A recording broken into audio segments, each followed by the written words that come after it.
Quando uma tragédia ambiental acontece, quem são as primeiras e principais vítimas? Quem perde casa, bens ou mesmo a vida em enchentes, deslizamentos, rompimento de barragens e outras respostas do meio ambiente à degradação continuada? A gente pode observar que não são os mesmos grupos que lucram com a exploração excessiva da natureza. Hoje a gente vai conversar sobre justiça socioambiental no Sala de Convidados, que começa agora. A origem dos problemas ambientais não são produzidas de forma igual por todos. Mesmo as famílias já morando aqui há quase 4 anos, ainda é um local de despejo de lixo das indústrias da região. A gente perdemos tudo aqui. Tinha famílias botando as crianças em cima do colchão para empurrando para poder sair, para se abrigar no colégio. As comunidades são muito importantes. Algumas delas têm clareza das necessidades e clareza do que deve ser feito. A gente foi no SEAD, pegamos legume e teve ajuda da Brigada, da FAPERJ. A comunidade Dandara, ela é um reflexo de como que vive as favelas do Rio de Janeiro hoje. O que movimenta a injustiça para se transformar em justiça são exercícios de resistência. Comigo no estúdio hoje, conversando sobre justiça socioambiental, Rogério Rocco, superintendente do Instituto Brasileiro do Meio Ambiente e dos Recursos Naturais Renováveis, o IBAMA, do Rio de Janeiro. Fran Paula, doutoranda pelo Programa de Pós-Graduação de Ciências Sociais em Desenvolvimento, Agricultura e Sociedade, da Universidade Federal Rural do Rio de Janeiro. E Maiana Maia, coordenadora da Rede Brasileira de Justiça Ambiental. Hoje, excepcionalmente, o programa está sendo gravado e, por isso, nós não vamos receber a participação da nossa audiência. Maiana, Fran, Rogério, que bom que vocês estão aqui com a gente para falar desse tema que a gente está vendo urgentíssimo, né? Com as enchentes no Rio Grande do Sul, parece que isso ficou mais latente, mas não é um problema novo. Maiana, quero começar com você, trazendo um pouco para quem está em casa e nunca ouviu esse termo, justiça socioambiental. Como é que a gente pode definir, explicar o que é esse conceito? Bom dia, queridas. Bom, eu acho que tem uma história de como nasce o termo justiça ambiental que ela é muito emblemática. Na década mais ou menos de 50, né, em 1950, a questão ambiental ela vai aparecendo, no começo de uma forma um pouco despolitizada, até que o movimento negro nos Estados Unidos, ali em 80, no auge, né, da luta pelos direitos civis, eles têm uma seguinte reflexão, de projetar no mapa a distribuição de depósitos tóxicos, de aterros sanitários, daqueles lugares mais poluentes, mais degradantes, e enxergar aonde estavam os grupos de comunidades negras e perceber essa conexão, né? Então, ali começa a se evidenciar a dimensão social da desigualdade ambiental, né? A dimensão racial, a dimensão de classe. Então, o debate ambiental ele passa a ter uma camada de politização, né? De perceber que a devastação ambiental ela não era tão democrática, apesar de impactar todos, obviamente, mas ela tinha uma espacialidade, uma especialidade de se direcionar de forma muito desigual para os grupos vulnerabilizados, né? Então, na mesma medida em que o modelo de desenvolvimento, né, não era distribuído de forma igual, né, o bônus desse crescimento não era distribuído de forma igual, tampouco os ônus, o impacto, ele era desigualmente distribuído, né? Então, isso é o nascimento desse conceito de justiça ambiental. É muito interessante ver a complexidade de formatação de um conceito, né, que hoje parece tão vivo, né, Fran? Queria trazer com você um pouco da relação que se tem da questão da injustiça socioambiental com as questões fundiárias, que no Brasil, para quem está próximo desse tema, é muito óbvio, né? Mas para quem está num centro urbano pode parecer que nem existe eventualmente, né? Acho que a Maiana, né? Bom dia, né? A Maiana traz ao trazer o conceito, né, de justiça, né, ambiental, a partir dos movimentos sociais, né, da parte da população. Aí a gente consegue fazer uma relação bem importante, né? Eu acho que no cunho, né, desses ativistas, né, pelo movimento, né, ambiental, mas também, né, eu sempre falo que a luta por justiça socioambiental é uma luta por território, né? E como isso tem a ver com a história do Brasil, né, a história do modelo de desenvolvimento do Brasil, né, como o país foi, né, criado, estruturado, e a relação, né, meio ambiente, né, territórios, povos, fica muito marcado nessa discussão. E acho que o Martin Luther King tem uma frase, né, que ele já falava, que a injustiça em qualquer lugar, né, a injustiça em todo lugar ameaça a justiça em qualquer lugar, né?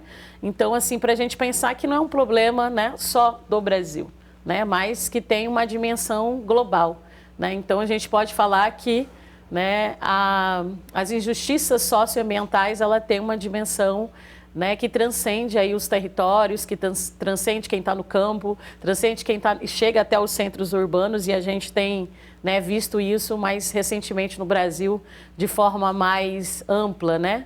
E aí, citando o caso do Rio Grande do Sul, mais, né, a Amazônia, né, outros biomas e outras regiões vêm sofrendo, né, com essa dinâmica de impacto, né, socioambiental sobre os territórios, né, sobre esses povos que estão nos territórios, e de forma aí também esses impactos têm chegado de forma desproporcional, né, junto a essa população que já sofre desigualdades sociais. Então, eu acho que é muito importante a gente trazer, né, para o centro do debate da justiça ambiental a justiça, né, de classe, a justiça racial, né, que impacta, né, em várias dimensões do nosso país. E a gente vai falar aqui no programa sobre racismo ambiental, que também é um outro conceito super importante da gente debater, né? Sim. Rogério, o IBAMA faz um trabalho de resistência muitas vezes, né?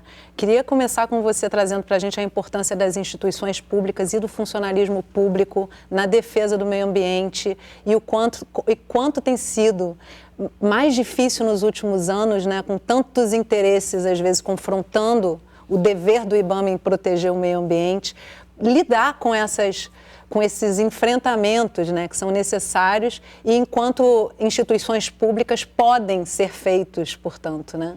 Bom dia, Yasmin. Realmente, a atuação do poder público ela é fundamental, porque quando a gente fala de meio ambiente, quando a gente fala de justiça ambiental ou justiça socioambiental, a gente está falando de uma pauta que deve ser mediada, porque quando a gente fala desses temas, a gente está falando de uma disputa constante de acesso aos recursos ambientais, de acesso aos serviços que são prestados pela natureza. Então, toda disputa está associada exatamente a esse conceito de uso dos recursos ambientais. E a atuação do poder público, ela serve exatamente para tentar mediar esses interesses. Quando a gente fala de alguns dos instrumentos da política ambiental, como o licenciamento, como a avaliação de impacto ambiental, como a criação de espaços territoriais especialmente protegidos, a gente está falando de instrumentos que são criados exatamente para que a gente implante políticas públicas que façam a gestão desses recursos, a administração de conflitos de acesso a esses recursos. Então, o IBAMA ele tem aparecido muito nas disputas da Amazônia, né? A gente passou por um período de negacionismo, um período de desmonte das políticas públicas. O IBAMA foi muito afetado nesses 4 anos de desmonte, mas demonstrou já no ano passado, em 2023, que é possível a política pública retomar a ordem nesses territórios para a defesa das populações mais vulnerabilizadas, como os indígenas, os quilombolas, os ribeirinhos, que dependem do uso direto desses recursos para a sua sobrevivência e são afetados pelo grande capital que costuma tomar o território e absorver todos os recursos. E, nossa, isso é uma história do Brasil muito presente ainda, né? A gente precisa muito falar sobre isso. Vamos assistir uma matéria rapidinho, então? Que nome dar ao que acontece nas tragédias que resultam da exploração do meio ambiente, se não injustiça socioambiental?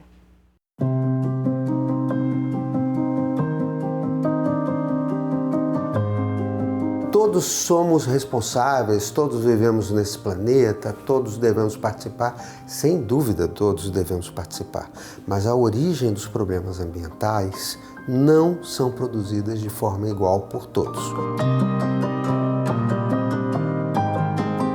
Então, Então, a injustiça é sempre algo que é produzido por outras pessoas, outras forças econômicas e políticas que jogam sobre os ombros de determinadas populações, grupos, determinados efeitos negativos que elas não são efetivamente responsáveis. A distribuição desigual dos custos e benefícios do crescimento econômico no país é a força motriz do movimento que luta por justiça socioambiental. Então a gente precisa entender exatamente que mecanismos são esses que levam ao abandono de algumas populações, a uma sobrecarga de riscos e coexistência de riscos de algumas populações e outras não, outras que são poupadas no processo de desenvolvimento brasileiro, que é histórico, né? Isso tem centenas de anos acontecendo no Brasil. Na Amazônia, a instalação de hidrelétricas dinamiza a produção econômica nos grandes centros urbanos, mas deixa prejuízos enormes para as populações ribeirinhas,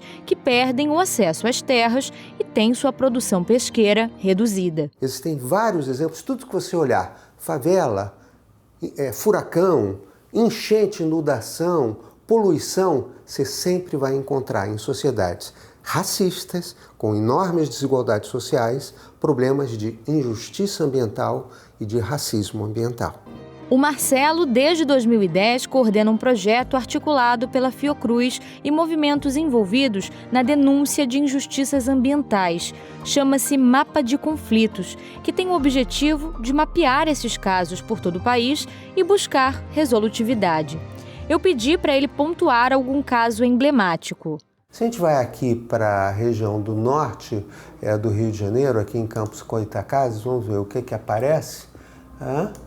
O título: Fragilidade no processo de licenciamento ambiental do Complexo Portuário Açu coloca em risco comunidade de 32 municípios dos estados de Minas Gerais e Rio de Janeiro.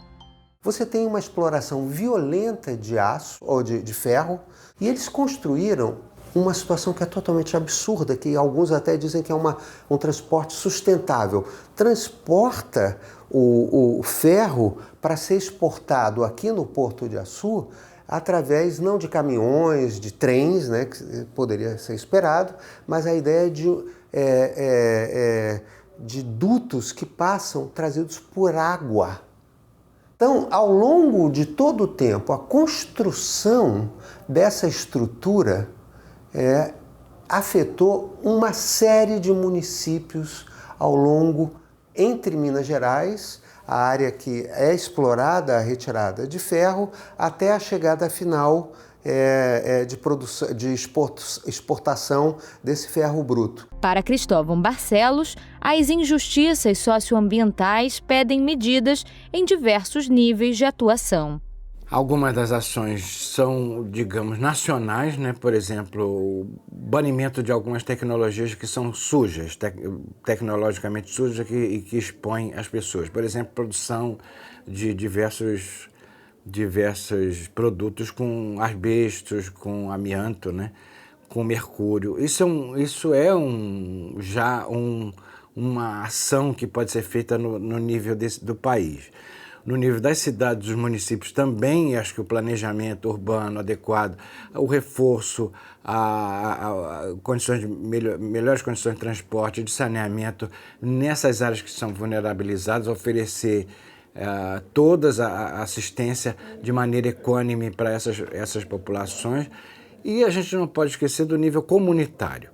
As comunidades são muito importantes, algumas delas são muito organizadas, sabem exatamente o que está acontecendo nesses territórios, têm clareza das necessidades e clareza do que deve ser feito para se proteger.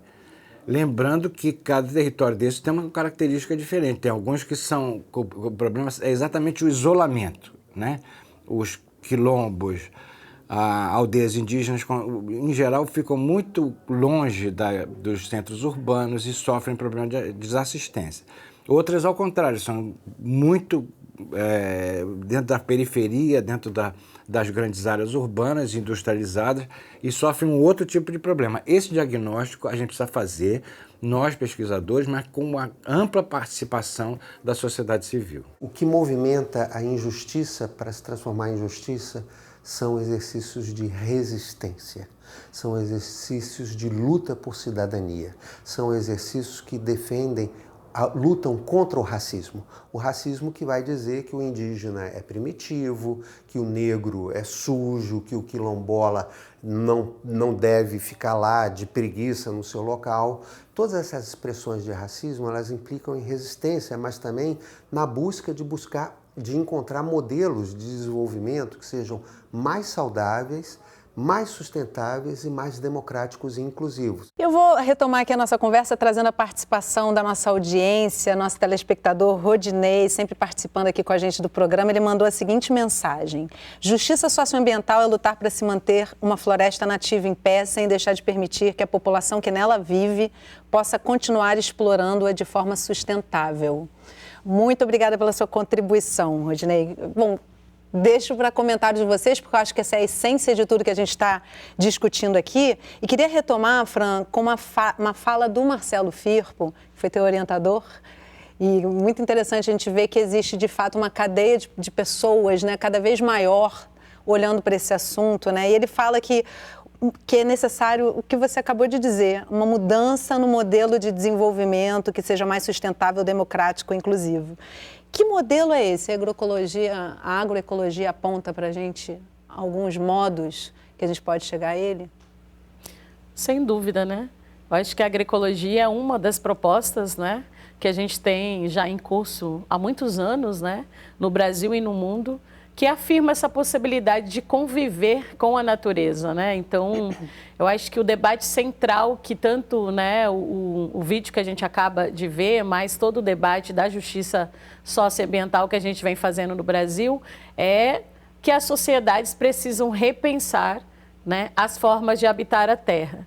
Né? Então, a gente vê hoje uma ruptura nesse modelo de desenvolvimento capitalista, né, de exploração da natureza, mas dos povos também que estão conectados com essa natureza. Exemplo, né, do que a gente tem de construção de modos de vida, de bem viver, né, dos povos, né, originários, das comunidades quilombolas, que nos ensinam, né, e ensina aí, né, enquanto rede, né, de defesa, né, ambiental, socioambiental, histórica nesse país e no mundo, né, outras formas de habitar, né, e conviver com a natureza de forma sustentável, né?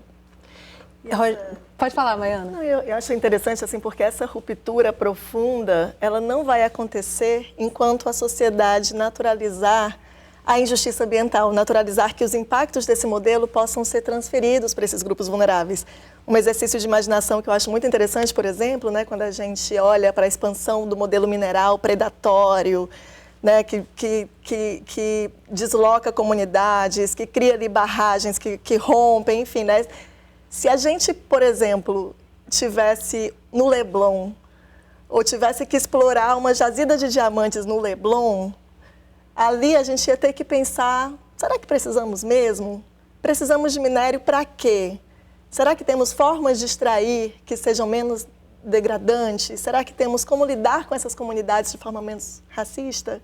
Se a gente pudesse, né, de fato, interromper essa lógica racista que joga para as comunidades mais vulneráveis, para um rincão do país, para as periferias, toda a carga de poluição, de contaminação que ameaça a vida, aí a gente ia ter uma sociedade mais comprometida com essa mudança radical e não só de continuar esse sistema, né? E aí eu acho que a gente está falando mais do que um modelo de desenvolvimento, é um modo de vida, porque enquanto a gente vive com sociedades que são egoístas, pessoas que não têm empatia, essa tendência da busca do sucesso individual, a gente não muda, né? O modelo de desenvolvimento ele não muda na grande escala se as pessoas não mudarem sua relação entre si, entre seus grupos sociais, suas cidades, seus espaços, suas perspectivas.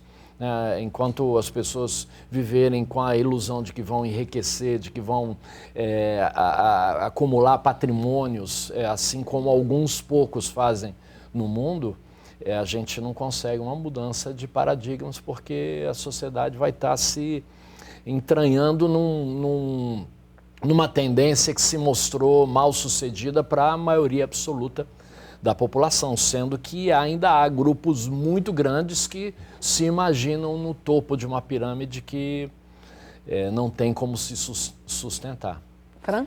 Não, eu acho que o bem importante também é que essa mudança, né, de percepção, mas de modo de vida, não parte dos indivíduos, né? A gente tem que olhar, né, para essa ruptura, né, provocada por um modelo político, econômico, né, vigente no Brasil e no mundo, né, e que tem, né, atores aí numa disputa de poder por território, né, e aí envolve, né, as nossas florestas, envolve a Amazônia, né, que sobrepõe e que induz a essa ruptura, né, para a gente não achar que essa mudança vai partir dos indivíduos e da sociedade, né, em sua tomada aí, né, solitária de conhecimento ou de informação.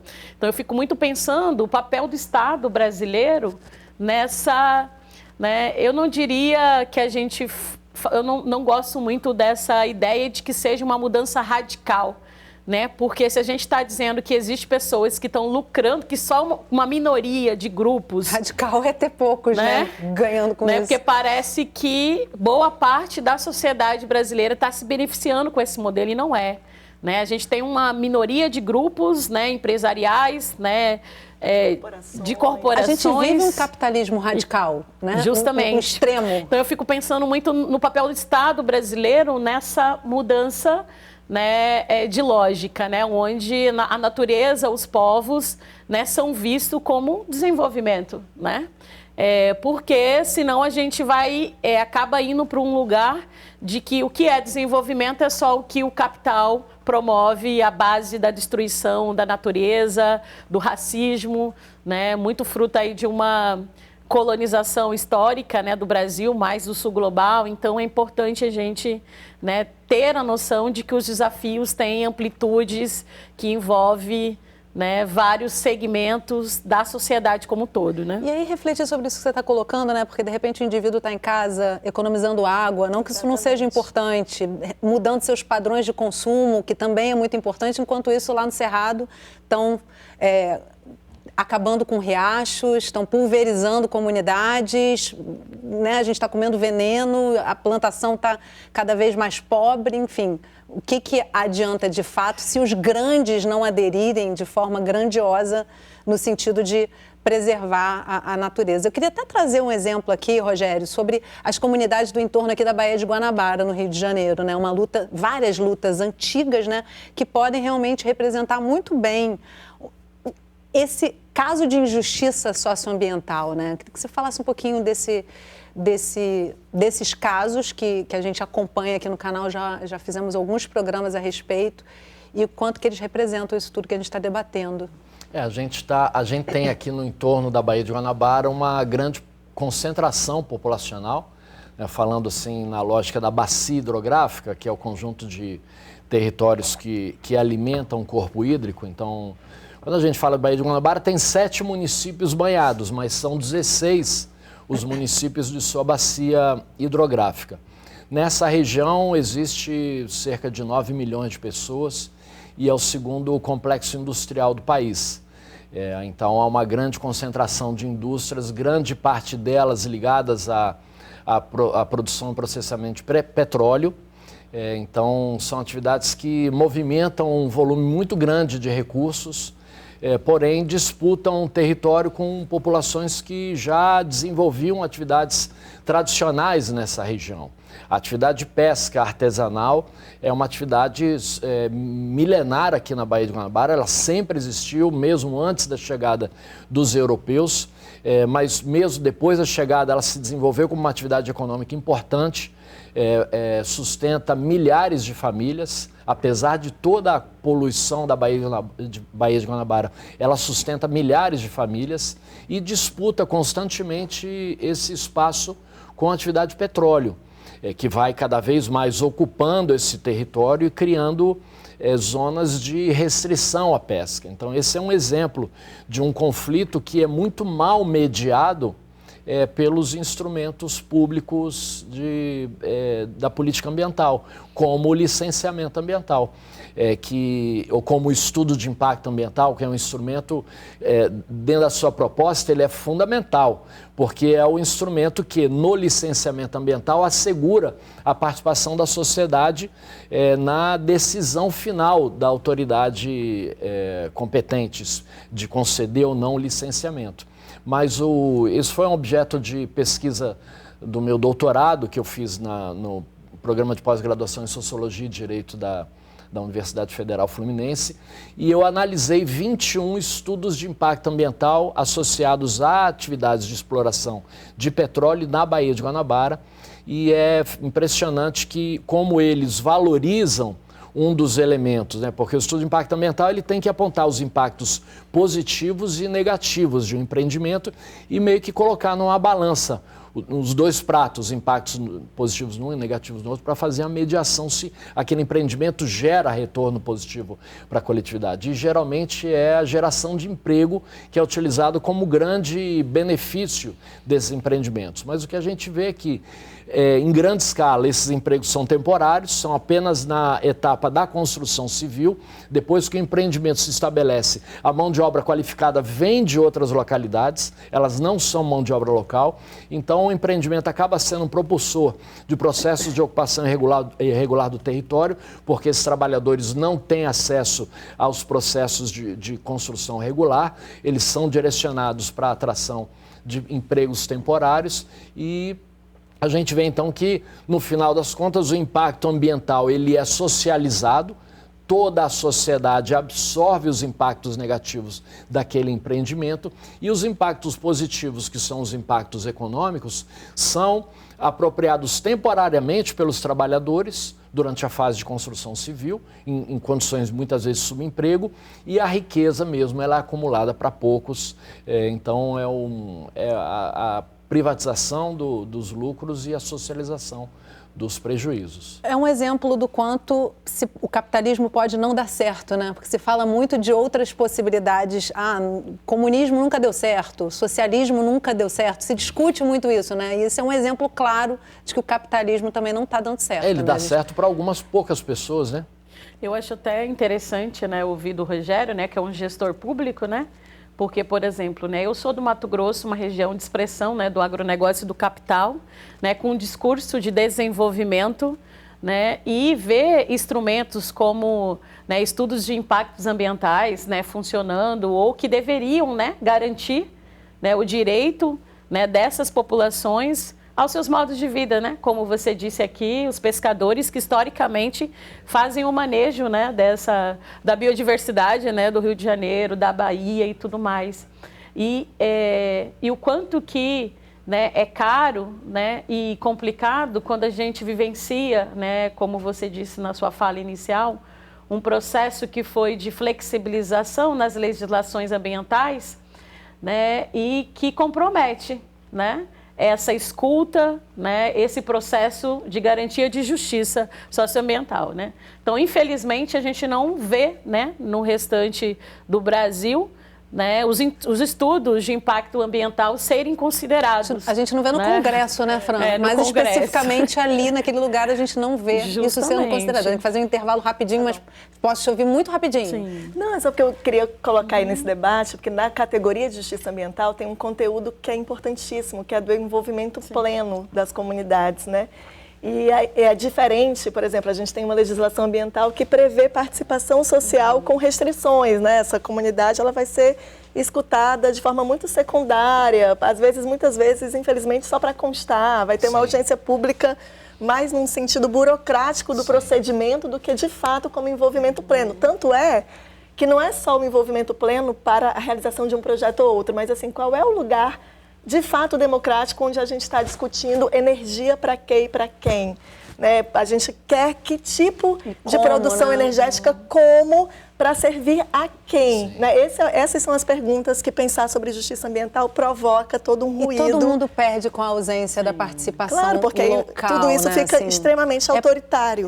Eles vão continuar ganhando muito, mas podem também respeitar ali as comunidades locais, que só têm a favorecer, muitas vezes, a produtividade, né, da região.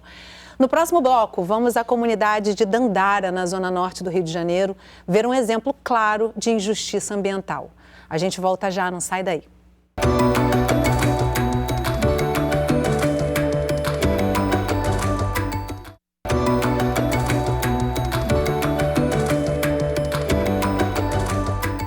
O Sala de Convidados está de volta conversando sobre justiça socioambiental. Comigo no estúdio para essa conversa, Rogério Rocco, superintendente do Instituto Brasileiro do Meio Ambiente e dos Recursos Naturais Renováveis, o IBAMA do Rio de Janeiro, Fran Paula, doutoranda pelo Programa de Pós-Graduação de Ciências Sociais em Desenvolvimento, Agricultura e Sociedade da Universidade Federal Rural do Rio de Janeiro, e Maiana Maia, coordenadora da Rede Brasileira de Justiça Ambiental. E hoje, excepcionalmente, o programa está sendo gravado e por isso a gente não está recebendo as contribuições da nossa audiência. Na zona norte do Rio de Janeiro, uma comunidade formada por 200 famílias tem lutado contra os impactos das chuvas e do acúmulo de lixo na região. Estamos na comunidade Dandara, localizada na zona norte do Rio de Janeiro, que fica dentro do bairro Fazenda Botafogo. Por aqui, os moradores têm sido bastante afetados pelos impactos das chuvas. Em janeiro desse ano, esse rio Meriti transbordou. A região ficou completamente alagada e o nível da água chegou a passar desse muro. A Vanessa foi uma entre muitos moradores que precisaram reconstruir a vida depois desse episódio. Muito triste. Tinha famílias botando as crianças em cima do colchão para empurrando para poder sair, para se abrigar no colégio. Perdeu geladeira, fogão, máquina de lavar. Tem gente que não tinha máquina, tinha apenas um tanquinho também. Bateu água no motor, já era. Compras. E devido a essa catástrofe, né? Devido a ter acontecido isso tudo, a minha filha pegou uma alergia muito ruim na pele. Ela tem 2 aninhos, toda picada de mosquito. Não está adiantando só repelente, ventilador. Tem gente que tem 2, 3 ventilador que queimou também com a enchente. A segurança alimentar dos moradores ficou comprometida e só foi atenuada com a ajuda de doações e da mobilização da comunidade. Gente, eu tô aqui com a dona Rosário. Foi ela que em janeiro desse ano, quando teve a chuva forte aqui que alagou tudo, foi ela que socorreu aqui a comunidade com uma cozinha solidária. Como é que foi isso, dona Rosário? Então, a gente perdemos tudo aqui.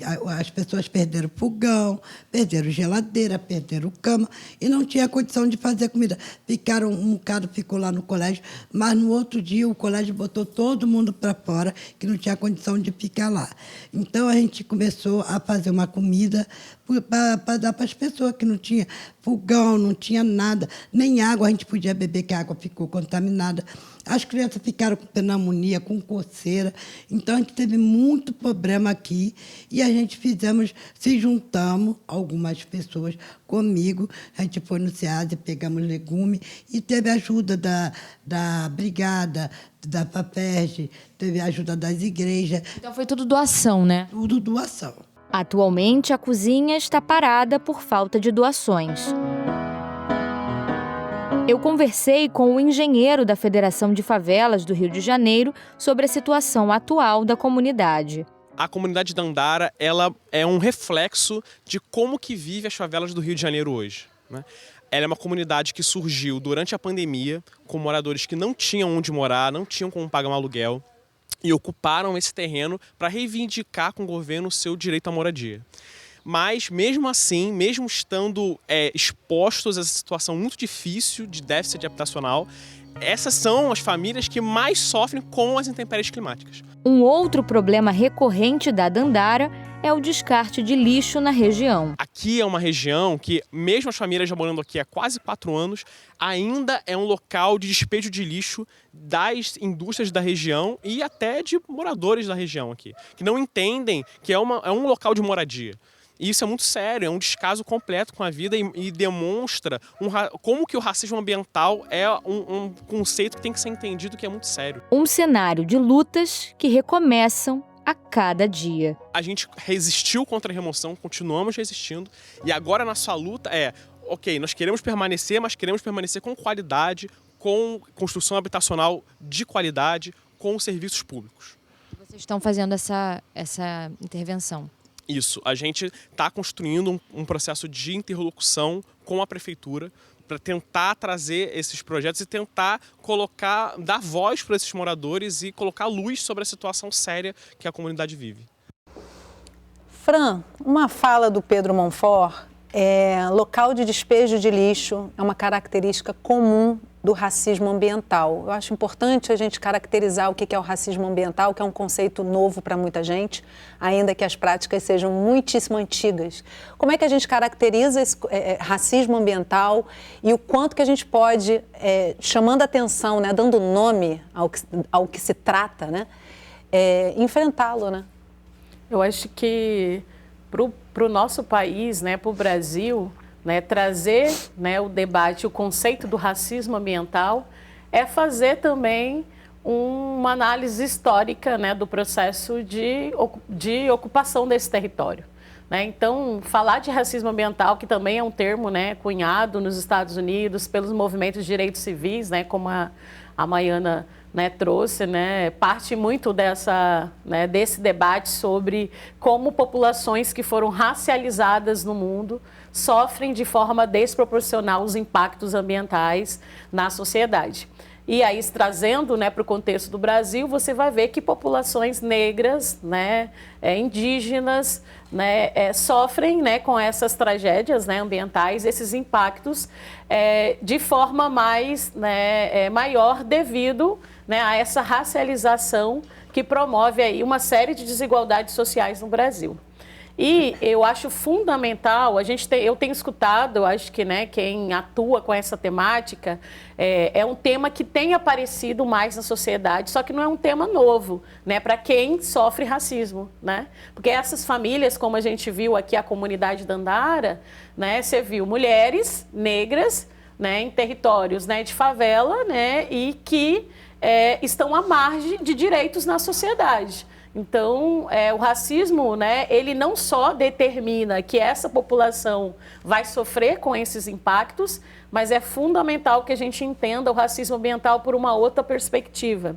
E aí tem um autor, né, e pensadores, né, martinicano, o Malcolm Ferdinand, ele faz um debate que é fundamental. Ele tem um livro que se chama Por uma Ecologia, né, Decolonial, para a gente entender que o racismo ambiental, ele não é só um determinante na vida dessas pessoas, mas também que esse mundo, né, que foi fundado à base de colonização, né, da escravidão, ele construiu um mundo de degradação ambiental.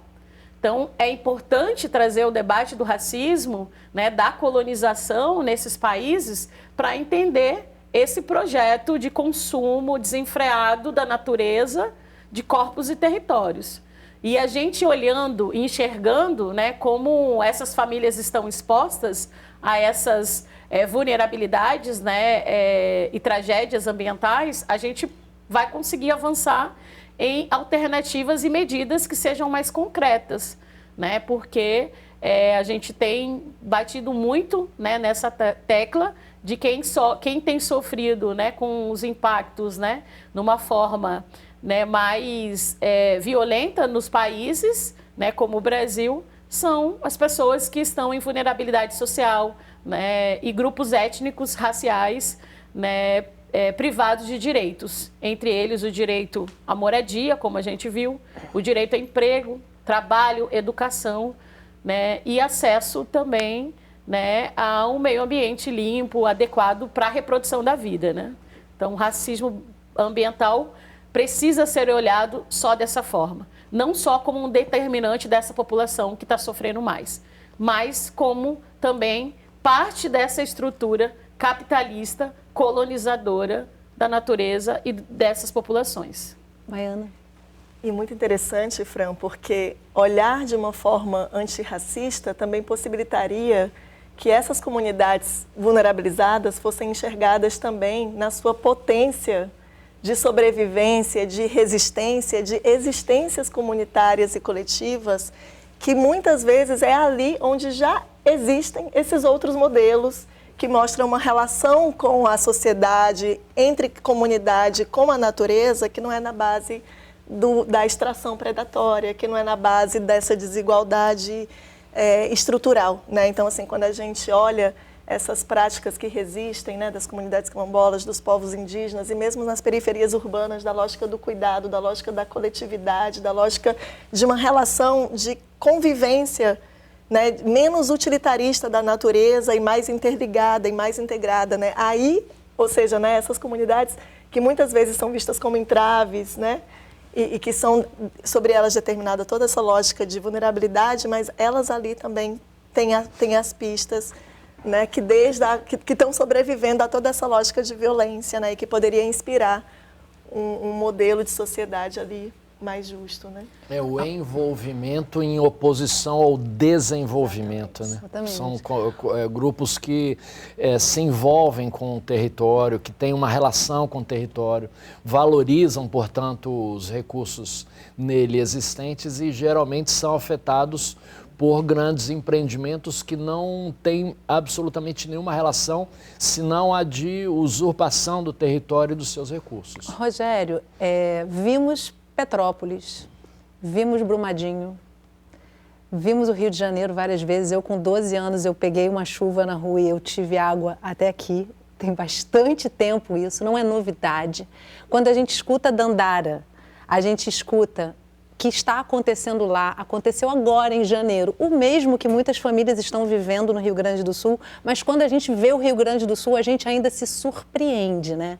Então, assim, como é que o IBAMA, olhando para esse cenário, avalia aí os próximos anos, os próximos meses, em termos, né, de controle disso, né? Quais são as ações, ainda mais com o Congresso muitas vezes aprovando uma legislação desfavorável para esse trabalho, quais são as ações que a gente pode pensar que vão acontecer para que a gente não se surpreenda mais, porque já vimos de tudo, né?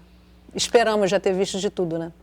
Então, quando a gente teve a tragédia da região serrana, na qual mais de 1.000 pessoas morreram nos municípios da região serrana, não só Petrópolis, Teresópolis e Friburgo, mas outros mais, dali, como toda tragédia, dali a gente tirou uma política pública nova, que foi a Política Nacional de Defesa Civil. Ela reuniu projetos que estavam em discussão no Congresso Nacional, paralisados há muito tempo, e aprovou uma legislação que implementou um conjunto de instrumentos para a prevenção dessas situações, para a organização da sociedade, porque não basta que o poder público esteja preparado, é preciso que a sociedade esteja preparada. Isso envolve treinamento, isso envolve conscientização. Então nós temos alguns instrumentos, mas é incrível olhar que a gente está vivendo uma tragédia e há um desligamento absoluto das pautas que estão tramitando no Congresso Nacional, dos processos que estão em curso no licenciamento ambiental. Então a gente, por exemplo, o IBAMA estava enfrentando representações do governo do Estado na Comissão Estadual de Controle Ambiental, que é a SECA, porque eles estavam pressionando e aprovaram, mesmo com a ocultação de documentos, mesmo com relatórios técnicos contrários, a renovação da licença ambiental da Refit, a refinaria de Manguinhos, que contamina há décadas toda essa região, que afeta populações no entorno, que polui a Baía de Guanabara e que violou diversas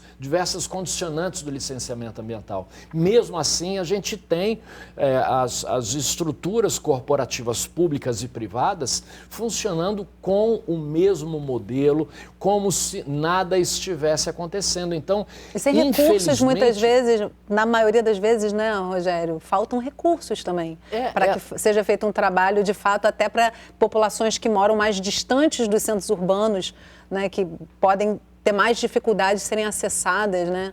Sim, mas o incrível é que mesmo as piores experiências parecem não estar servindo de exemplo. Sim. A gente está vivendo a era do negacionismo, é impressionante, da fake news, da produção de universos paralelos que circulam informações completamente descoladas da realidade. Então, quando a gente fala aqui de mudança de hábitos, mudança de cultura, mudança de valores, mudança de modelos, é até difícil a gente imaginar quando a gente vai conseguir essas mudanças, se hoje há corporações que criam universos paralelos de informação em que o que a gente aponta aqui é tratado como fake news. A gente não está mais discutindo o caso em si, a gente está discutindo se é verdade ou mentira, exatamente. né? Fran. Não, eu acho bem interessante essa discussão até dessa movimentação, né, no Congresso Brasileiro sobre as legislações ambientais, para a gente desconstruir uma ideia de desastre natural, né? A gente está falando, nós não estamos falando de algo, né, dos últimos 5 anos, né? Racismo ambiental e injustiça socioambiental ocorre no Brasil há mais de 500 anos. Então a gente já tem péssimas experiências de que né, desenvolvimento, né, esse projeto de sociedade está dando errado, né? Não só agora com as enchentes no Rio Grande do Sul, mas, né, as denúncias, né, de violação ambiental, socioambiental nos territórios indígenas, nos Yanomamis, né, enfim, né, são históricas. Né, e falar que, né, o nosso Estado, né, não está preparado em termos de políticas públicas, eu acho que é reconhecer o papel do Estado, né, na manutenção deste modelo exploratório. Né, e racista, né, e eu acho que o debate, que eu acho que é fundamental a gente dialogar com a sociedade, é que o racismo ele não é reproduzido pela natureza ou por uma obra divina que quer castigar a população, mas é fruto de um processo, né, político, né, econômico, né, e capitalista. Né, é intencional para este modelo, né, exploratório que a gente não tenha políticas públicas, né, de conscientização, né, ambiental. É intencional, né, para esse, né, modelo que a população, a sociedade não estejam organizada do ponto de vista de alternativas e resistência. Né? A gente está falando de poder. Né? Então, acho que é importante, porque me preocupa uma discussão com o que vem acontecendo agora, como se fosse um efeito, né, natural, uma revolta da natureza contra a humanidade. Está propondo isso, né? Isso. Exatamente. Então, como que a gente politiza esse debate para pensar em ações concretas? E aí que é a importância de dar nome às coisas, Sim. né? Quando a gente fala em justiça socioambiental, injustiça socioambiental, e quando a gente fala em racismo ambiental, é um convite para as reflexões, né, Maiana? Eu vi que você queria fazer comentário, mas eu queria agregar ao seu comentário que você trouxesse um pouquinho sobre o que é o Tribunal Permanente dos Povos e como é que ele atua. Eu acho que é uma coisa importante, porque a gente está vendo, principalmente no Cerrado, você também é da campanha nacional em defesa do Cerrado, a gente está vendo que o Cerrado está absolutamente comprometido hoje, né, num processo de degradação irreversível, talvez possa se dizer, né?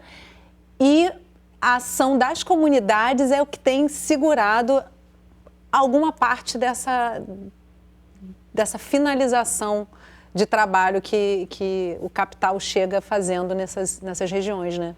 Sim, eu acho que a experiência do tribunal, da seção Cerrado, ela se relaciona muito com isso, apesar de serem territórios diferentes, né, tempos históricos diferentes, mas porque justamente são experiências de luta por justiça ambiental que tem como cerne enfrentar essa arquitetura de impunidade, né, porque eu acho que essa talvez é a grande surpresa, né, como é que vai se evidenciando toda essa dimensão do racismo, da desigualdade, da devastação ambiental. E ainda assim nada muda, em parte porque o próprio Estado, que é a nossa esperança nessa correlação de forças desigual, muitas vezes está capturado, muitas vezes ou estruturalmente está capturado. Né? O investimento do Estado para as políticas ambientais é totalmente diferente do investimento do Estado para essas políticas que geram crise climática, que geram crise hídrica, que geram crise de abastecimento da população, né? Então, é muito essa lógica do sacrifício, porque a gente vê, inclusive, após essas grandes tragédias, que o capital, ele se atualiza, né? O espírito do capital é lucrar também depois das tragédias, é ele se apresentar como porta-voz das falsas soluções, né? E aí, quando a gente olha, por exemplo, para o que foi a sessão Cerrado no Tribunal Permanente dos Povos, foi muito mais uma tentativa da sociedade civil de evidenciar essa lógica e de dizer que a lógica do sacrifício está produzindo ecogenocídio. Né? Então, assim, a gente tem uma sociedade que, de certa forma, né, se sensibiliza com a importância da proteção da Amazônia, mas faz isso para não questionar a lógica dos lucros, expansionando, então, né, garantindo a expansão das fronteiras do agronegócio, da mineração para o cerrado, porque é um bioma considerado menor. Né? E aí, na medida em que a gente convoca um tribunal de opinião para trazer essa evidência, o que está acontecendo aqui? E aí o resultado da sentença é uma sentença sobre o cerrado, mas poderia ser uma sentença sobre vários outros desses casos, né? De que isso é uma lógica de ecocídio, é uma lógica de uma devastação que vai tomando esses ares, né? De uma barbaridade, de algo irrecuperável, mas é um ecocídio atrelado a uma ideia de genocídio cultural, porque você também está, junto com esse ecocídio, destruindo a base de vida material de povos e comunidades que se relacionam necessariamente com esse ambiente devastado. Né? E assim, Maiana, eu tive como equipe do Canal Saúde, né, no território que foi o autor, pode-se dizer assim, não, a campanha foi autora, né, no processo, mas representando esse território, né, e o que se vê ali realmente é uma degradação absurda, a olhos nus, não precisa ser um grande pesquisador, nada, você pode ser qualquer pessoa chegar lá e ver que eles estão sendo, de fato, prensados, né, com uma política absolutamente de devastação mesmo, né? A população é pulverizada ali. E o Estado está ausente. Né? Então, e o Congresso Nacional acabou de legitimar esse tipo de prática. No Maranhão, principalmente, né? Determinando que esse tipo de formação, que não é uma formação florestal robusta, como a gente conhece da Mata Atlântica, da Amazônia, não é protegida.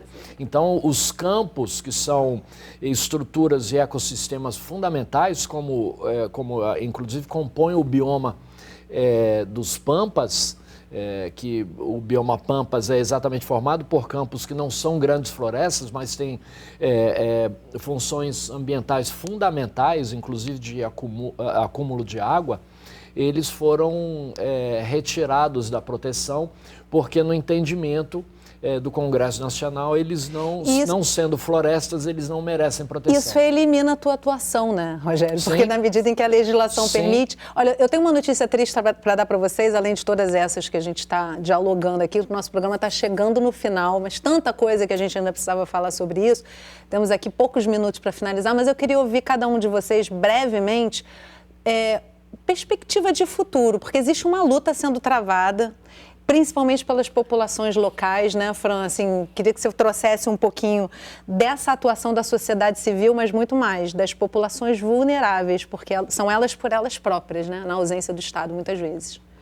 Acho que são populações vulnerabilizadas, né? Porque potência de organização e resistência a gente tem nesse país historicamente, né? Eu falo a gente porque eu sou quilombola, né? Integro o coletivo de meio ambiente e agricultura da CONAC, né? Tenho feito um trabalho, né, a nível nacional para entender os impactos dessa injustiça, né, socioambiental sobre a produção de alimentos nos territórios quilombolas, né? Essa relação dos desastres, das mudanças climáticas com a insegurança alimentar e nutricional nos nossos territórios.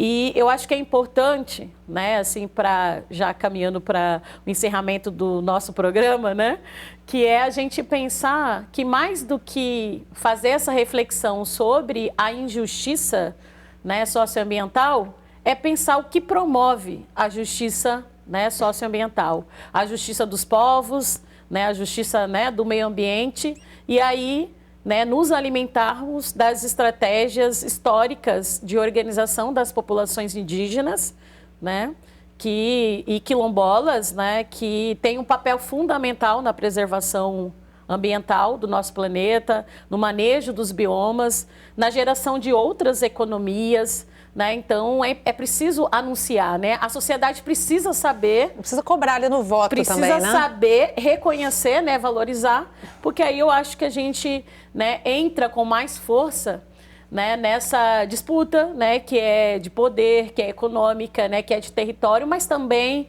de identidades, né, de modos de se viver, né, em sociedade, e a gente vai se fortalecendo a partir disso. Fran, então, me perdoa te interromper. Não, tudo a gente bem. vai fazer outros programas ainda sobre isso sempre, e é muito bom te ouvir. Me perdoa mesmo te cortar, mas a gente está bem no finalzinho mesmo.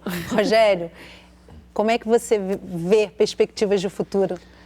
Olha, às vezes dá um desânimo olhar para o cenário geral. Mas se há uma coisa que iguala toda forma de vida é a luta pela sobrevivência, né? Então, nenhum direito, nenhuma mudança no mundo foi conquistada, caiu do céu, né? Foi dada de presente. Tudo é resultado de luta, de mobilização, de sacrifício, né? De resistência. Então, o cenário eu vejo como um cenário muito ruim, porque é difícil a gente projetar um futuro olhando para um futuro saudável, equilibrado, olhando para a realidade do mundo na atualidade, mas também é difícil sentar e assistir as tragédias, né, como mero espectador. Então, acho que nosso papel sempre lutar pela transformação, pelas mudanças e para que a gente, de fato, consiga sonhar com um mundo melhor. Maiana?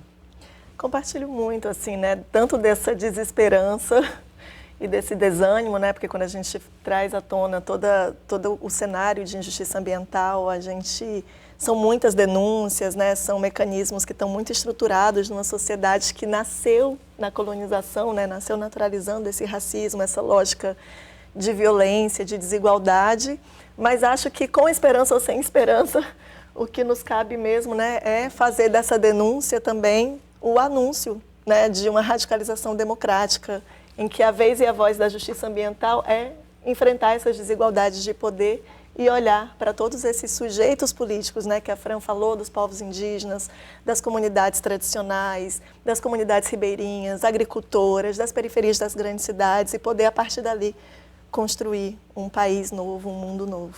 Maiana, Fran, Rogério, que bom ouvir vocês. É difícil esperançar com tudo isso que a gente está vendo, mas necessário, né? Fundamental. É só com isso que a gente consegue seguir em frente, acreditando que as próximas gerações ainda vão encontrar um espaço para viver, né? Muito obrigada pela presença de vocês com a gente aqui hoje no estúdio. Eu que agradeço. E obrigada a você que acompanhou o programa de hoje aqui no Canal Saúde ou por um dos canais parceiros. Se quiser compartilhar essa nossa conversa, entra lá no site do Canal Saúde, você vai encontrar um acervo com a nossa programação completa. E não esquece que toda semana a gente tem um assunto relevante para dividir com você, então não vai perder o próximo programa. Canal Saúde, há 30 anos construindo cidadania. A gente se vê.